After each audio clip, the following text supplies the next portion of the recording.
தாமிரபரணி ஆற்றில் கழிவுநீர் கலப்பதை தடுக்க ஏன் 2 ஆண்டுகள் அவகாசம் கேட்கிறீர்கள் என்று கேள்வி எழுப்பிய நீதிபதிகள் கழிவுநீர் கலப்பதை உடனே தடுத்து ஆற்றை சுத்தம் செய்ய முடியாது என நெல்லை மாநகராட்சி அதிகாரிகளை கடிந்து கொண்டனர்.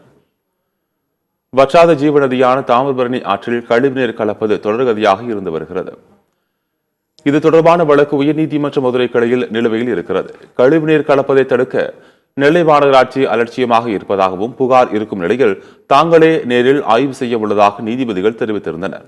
அதன்படி நெல்லை கைலாசபுரம் தாமிரபரணி ஆற்றில் நீதிபதிகள் சுவாமிநாதன், புகழேந்தி ஆகியோர் நேரில் ஆய்வு செய்தனர். அப்போது தாமிரபரணி ஆற்றில் கழிவுநீர் கலப்பதை தடுக்க 2 ஆண்டுகள் அவகாசம் வேண்டும் என்று கேட்கிறீர்கள் ஏன்? உடனே தாமிரபரணி ஆற்றை சுத்தம் செய்ய முடியாதா? கழிவுநீர் கலக்காமல் தடுக்க முடியாதா என்று நீதிபதிகள் கேள்வி எழுப்பினர். நாங்கள் வருகிறோம் என்று திடீரென சுத்தப்படுத்தி இருக்கிறீர்கள், நாங்கள் ஆய்வு செய்ய வரமாட்டோம் என்று நினைத்தீர்களா என்று நீதிபதிகள் வினவினர். இனி தாமிரபரணி ஆற்றில் கழிவுநீர் கலக்காமல் இருப்பதற்கு என்ன திட்டங்களை வைத்திருக்கிறீர்கள் என்றும் நீதிபதிகள் சரமாரி கேள்விகளை எழுப்பினர்.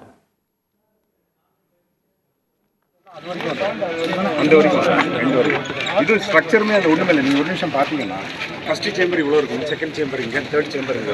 அதான் டிவாட் தான் டிவாட். நீங்க இந்த மாதிரி எல்லாமே இருக்கு. இந்த this structure is not a structure at all. இது வந்து waste concrete structure.